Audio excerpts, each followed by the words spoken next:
Assalamualaikum warahmatullahi wabarakatuh. Selamat sore pemirsa Jambi TV, kebanggaan kita dimanapun Anda berada. Berjumpa kita di talkshow eksklusif Harganas ke-28. Tentunya acara ini dipersembahkan khusus untuk Anda semuanya warga kota Jambi tercinta. Tentunya Hari Keluarga Nasional ini yang ke-28 dengan tema Keluarga Keren Cegah Stunting. Nah, keluarga keren cegah stunting. Kita akan berbicara berkenaan dengan Hari Keluarga Nasional dengan 5 narasumber yang saya akan perkenalkan kepada Anda pemirsa siapa saja yang sudah hadir di studio Jambi TV kebanggaan kita. Yang pertama, sudah hadir Bapak Wakil Wali Kota Jambi, Bapak Dr. Haji Maulana MKM. Assalamualaikum Pak Wawako. Waalaikumsalam warahmatullahi wabarakatuh. Sehat Pak Wawako? Alhamdulillah, sehat selalu insyaallah. Baik, ya. Kemudian narasumber yang kedua, Kepala Perwakilan Badan Kependudukan Keluarga Berencana Nasional Provinsi Jambi, Bapak Munawar Ibrahim, SKP MPH. Assalamualaikum Pak Munawar. Waalaikumsalam warahmatullahi wabarakatuh. Sehat Pak Munawar? Insyaallah sehat.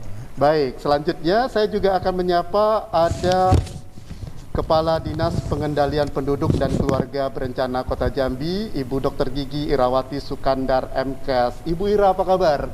Alhamdulillah, Assalamualaikum warahmatullahi wabarakatuh. Waalaikumsalam. Dan selanjutnya juga ada Ketua Program Studi Ilmu Gizi Stikes Baitur Rahim Jambi, Ibu Dini Wulandari, Sarjana Gizi MSI. Assalamualaikum Bu Dini.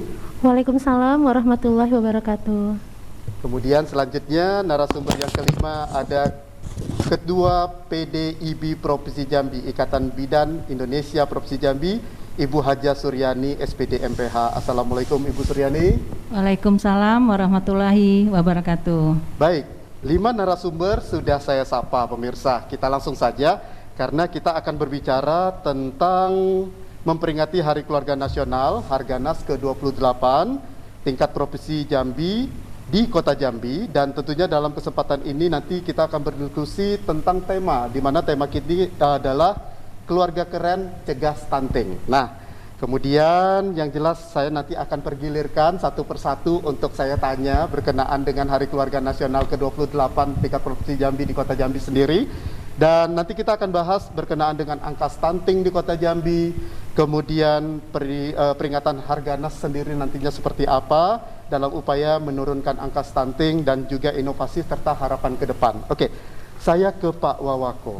Ya, Pak Wawako, ini rasa bangga saya bersama Pak Wawako karena kita bicara tentang Hari Keluarga. Kemudian kita bicara keluarga keren cegah stunting.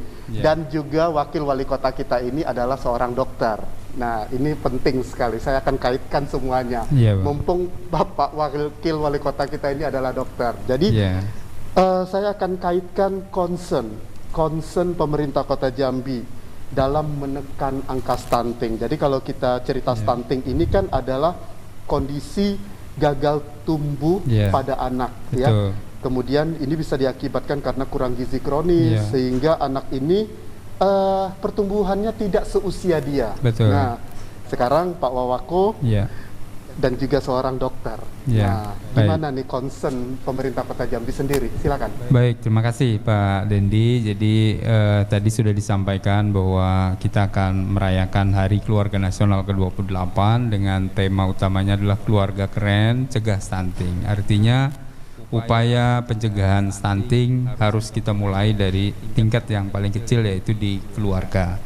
Nah, sejalan dengan tema sentral ini, kami pemerintah Kota Jambi sudah mengeluarkan surat keputusan wali kota secara khusus nomor 94 tahun 2021 tentang penentuan lokus penanganan pencegahan dari stunting di seluruh wilayah Kota Jambi. Jadi kami ada tim yang terintegratif, di situ juga menjelaskan tentang peranan dari masing-masing OPD, stakeholders yang lain seperti yang hadir hari ini dari BKKBN Provinsi, dari IBI, dari ahli gizi, semua ikut berperan. Nah, saya ditugaskan secara khusus untuk mengkoordinasikan tim ini. Jadi yang pertama tentu kita harus mengkaji dari segi lokus kewilayahan. Jadi kita data seluruh kelurahan, ada 62 kelurahan di Kota Jambi, kemudian dilakukan SWOT analisis, kira-kira lokus daerah mana yang menjadi prioritas dilihat besaran masalahnya, angka prevalensi atau kemampuan kita untuk intervensi dan lain-lain. Kemudian kita tentukan 9 kelurahan sebagai lokus penanganan utama. Bukan berarti kelurahan yang lain tidak, tetapi ini menjadi lokus. Kemudian yang kedua, kami juga membagi intervensinya apa, karena ternyata problem stunting ini setiap wilayah punya problem yang berbeda. Unik. Okay. Misalnya di satu daerah itu memang problem utamanya adalah ketersediaan gizi karena masalah ekonomi problemnya. Maka intervensinya adalah intervensi meningkatkan ekonomi masyarakat dengan dinas sosial di situ masuk, pemberian bantuan pangan, kemudian dinas pertanian ketahanan pangan, bagaimana pekarangan bisa difungsikan untuk menjadi sumber gizi, ada peternakan dan lain-lain.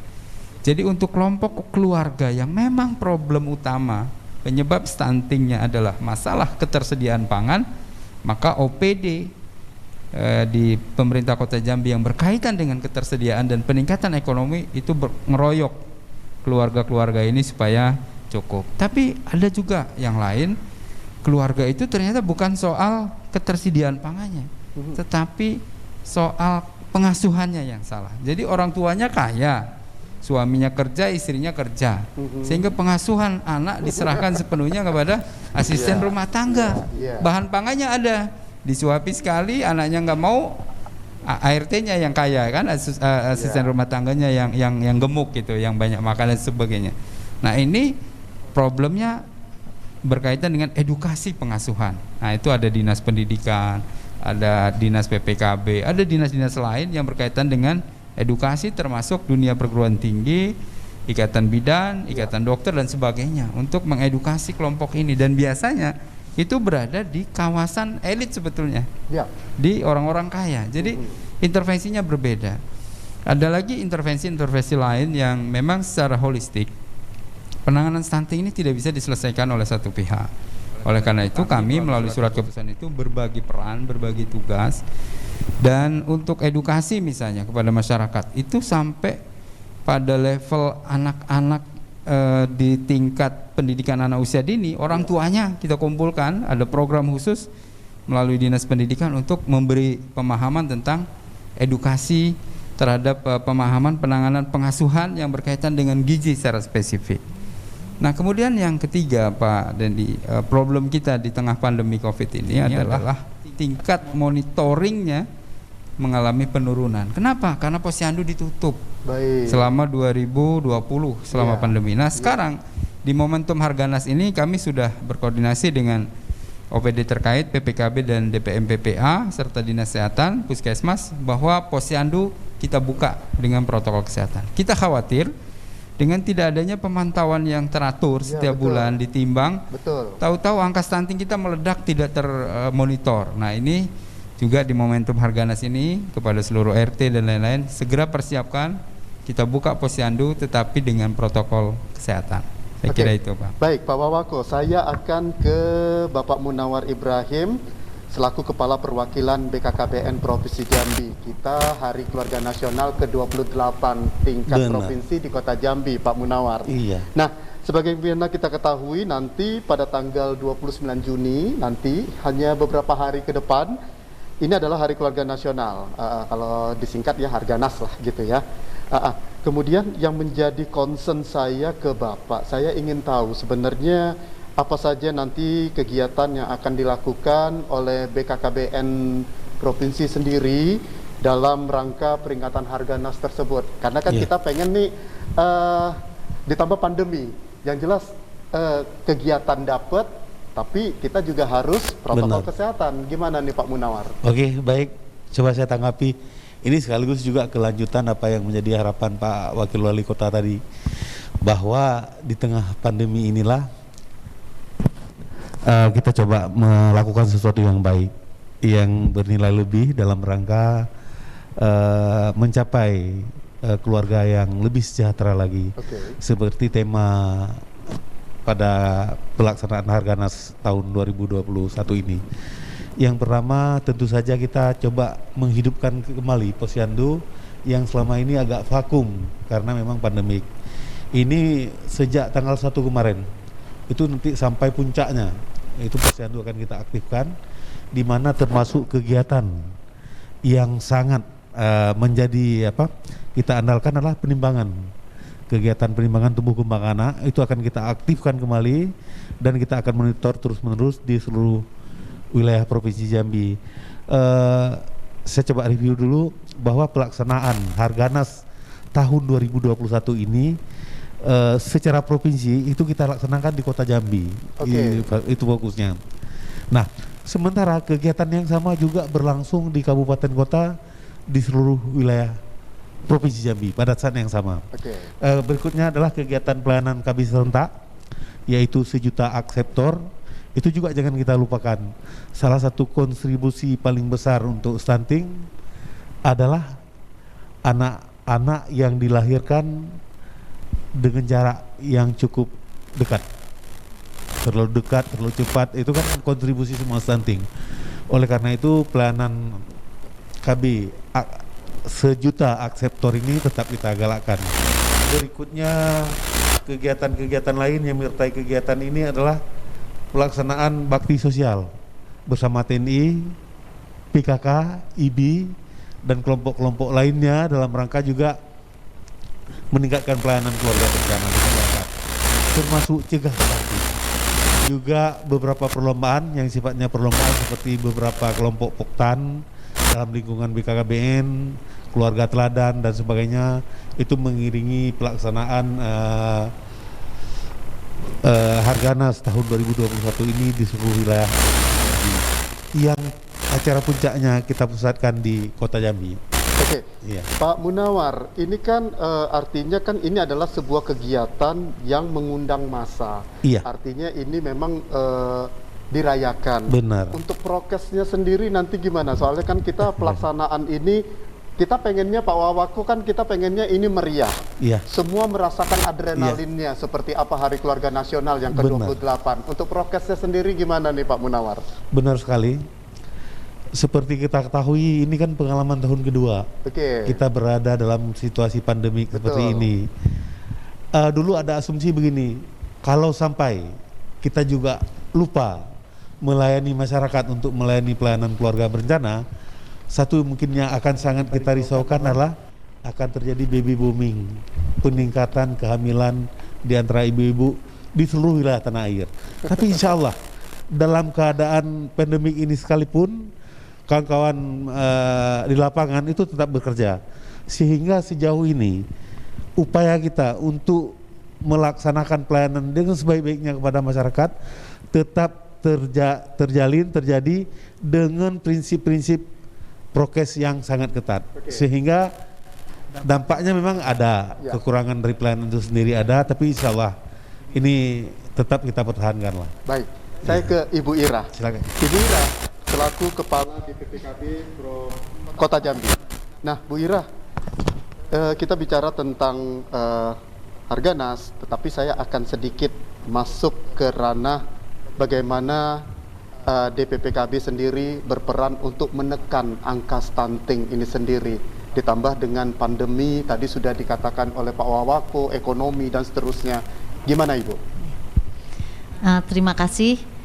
Jadi untuk Dinas Pengendalian Penduduk dan Keluarga Berencana Kota Jambi, itu kita sangat berkontribusi kepada pencegahan stunting di Kota Jambi, di mana yang sudah disampaikan oleh Bapak Wakil Wali Kota dan Bapak Kepala Perwakilan BKKBN Provinsi Jambi, di mana kegiatan yang telah dilaksanakan antara lain adalah orientasi kepada kader untuk kader kelompok bina keluarga balita dan bina keluarga remaja, di mana kegiatan tersebut itu menyampaikan 1000 hari pertama kehidupan untuk keluarga yang memiliki balita di bawah 2 tahun. Untuk remaja, kita menyampaikan tentang pendewasaan usia perkawinan. Jadi kita bekerja sama dengan Dinas Kesehatan, kita bekerja sama dengan IBI, kita bekerja sama juga dengan Kamenak. Jadi untuk calon-calon pengantin itu kita melakukan sosialisasi kepada calon pengantin tentang pentingnya pencegahan stunting bagi calon pengantin. Jadi itu yang sudah kami laksanakan dan akan berlangsung terus sampai dengan 2024, di mana stunting yang ditetapkan oleh BKKBN pusat itu harus turun 14%. Sekarang saya ke Ibu ini. Tadi kan Ibu, kita based on-nya data, Ibu. Kita kan based on-nya data. Nah, untuk saat ini sendiri kasus stunting di kota sudah semana, Ibu? Oke. Karena kan kita based on-nya data. Ya. Untuk kasus stunting tahun 2020 dari hasil pendataan Dinas Kesehatan kita mendapatkan data 179 kasus. 179 kasus. Itu 2020. Tahun 2020. Oke. Kemudian setelah di update oleh Dinas Kesehatan Kota Jambi, kasus ini sudah diintervensi dengan pemberian makanan tambahan kepada anak yang stunting. Itu menurun menjadi 161 kasus. Jadi alhamdulillah di tahun 2021 sampai dengan terakhir data bulan April. Oke, sekarang kan kita posisi di bulan Juni ya. Iya. Oke, baik. Saya ke Ibu Dini. Ibu Dini, saya akan kaitkan dengan apa yang dikatakan oleh Ibu Ira selaku Kepala DPPKB. Bu Dini, ini kan kita bicara tentang gizi, ya, tentang gizi. Ibu Dini adalah Ketua Program Ilmu Gizi Stikes Baitur Rahim. Ya, nah, benar. yang menjadi pertanyaan saya, ini ketika kita memiliki anak yang stunting, bahayanya ini sebenarnya apa ini, Ibu? Bahayanya? Ini gimana, Ibu Dini? Ya, baik Pak Dendi, mungkin bahaya bagi anak yang stunting ya. Yang pertama, tadi kan stunting itu adalah pendek ya, lebih pendek daripada anak seusianya. Jadi bahayanya secara mental dan secara psikologis dia merasa berbeda dari teman-temannya. Padahal usianya sama. Jadi perilaku dari anak stunting ini dia akan menutup diri. Itu secara perilaku menjadi introvert. Ya, dia akan menutup diri dari teman-temannya. Kemudian yang kedua, secara prestasi, daya saing anak stunting ini akan menurun, akan lebih rendah dibandingkan anak-anak yang status gizinya baik di usianya. Kemudian yang ketiga, secara motorik juga daya motoriknya lebih rendah, lebih lemah dibandingkan dengan anak seusianya yang kondisi kesehatannya dan kondisi status gizinya lebih baik. Kemudian yang terakhir, anak stunting ini lebih mudah terkena infeksi penyakit yang lain. Jadi nantinya mungkin bukan pada saat dia usia stunting, usia balita, tapi nantinya anak stunting ini akan lebih mudah terkena infeksi penyakit yang lain seperti itu. Sekarang Bu Dini, sebenarnya kalau untuk orang tua sendiri agar anak ini tercegah dari stunting, apa yang diupayakan oleh ayah bundanya? Mungkin tadi sudah sempat disampaikan juga dengan Pak Wawako pola asuh. Tapi di sini kami menekankan adalah pola asuh makan. Nah, pola asuh makan ya. Pola asuh makan di tingkat keluarga itu sangat penting sekali. Karena kan begini nih, ini ada generasi mecin. Dia lebih suka snack-snack ciki-ciki, sementara itu kan bahaya sebenarnya. Benar. Oke, saya ke Ibu Suryani. Bu Suryani, kita bicara tentang Ikatan Bidan sendiri karena ini Hari Keluarga Nasional. Artinya saya akan kaitkan semuanya, ada benang merahnya. Bagaimana IBI mengambil peran untuk terkait stunting ini sendiri? Oke, terima kasih. Jadi kalau kami dari PDIBI Provinsi Jambi memang sesuai apa yang sudah dijelaskan oleh Pak Wawako tadi, kami tentunya sebagai pemberi pelayanan yang memberikan pelayanan. Nah, tentunya memberikan pelayanan ini bukan pada saat hamil saja, tetapi pemberian pelayanan ini mulai dari remaja. Jadi bagaimana remaja dipersiapkan agar nanti waktu hamil dia sudah mencukupi gizinya. Jadi dari remaja nanti langsung ada calon pengantin, begitu dia hamil, di waktu hamil dia harus diberikan pelayanan antenatal care terpadu, itu minimal 10T. Nah, pemeriksaan itu selama kehamilan itu dilakukan minimal 6 kali pada periode kehamilan, itu minimalnya. Nah, selanjutnya pada ibu hamil juga dideteksi bagaimana dideteksi agar ibu tidak menjadi resiko tinggi. Jadi pada waktu hamil tersebut dia sudah dilakukan pendeteksian, sehingga ibu hamil itu diupayakan mulai dari HB-nya normal sampai dia nanti melahirkan. Dan bayi yang dilahirkan itu juga kalau gizi ibu hamilnya sudah baik, dia akan melahirkan bayi yang normal. Tidak terjadi kalau yang gizinya kurang kan bisa terjadi prematur dan BBLR. Nah, itu dampaknya sangat besar sekali terhadap stunting tersebut. Nah, dilakukan juga oleh ibu-ibu bidan kami itu memberikan pelayanan itu pada saat itu ada kelas ibu hamil, memberikan pelayanan senam hamil, dan juga pemberian informasi tentang promosi tentang gizi. Jadi gizi ibu hamil bagaimana, sehingga pada waktu dia nanti akan melahirkan, dia diharapkan semua ibu hamil tuh sudah gizinya sudah tercukupi. Ibu Suryani, ini menarik sekali. Ternyata sosialisasi itu sejak mereka di usia remaja. Nah, artinya yang dilakukan PDIB sendiri, apakah ini ke sekolah-sekolah atau bikin acara khusus? Kan kita mengajarkan hal-hal seperti ini, kadang-kadang remaja suka geli-geli gitu. Ini kayak bisa diterima, bisa enggak, juga nanti pengantin 10 tahun lagi dan seterusnya. Ini seperti apa nih Bu, intriknya seperti apa? Jadi kalau kebetulan kan di IBI hanya memberikan pelayanan, namun ini juga melanjutkan dari program yang ada dari Dinas Kesehatan, baik itu dari Pemda, dari KB dan lain-lain. Itu mulai dari remaja. Jadi remaja itu dilakukan itu memang ke sekolah-sekolah.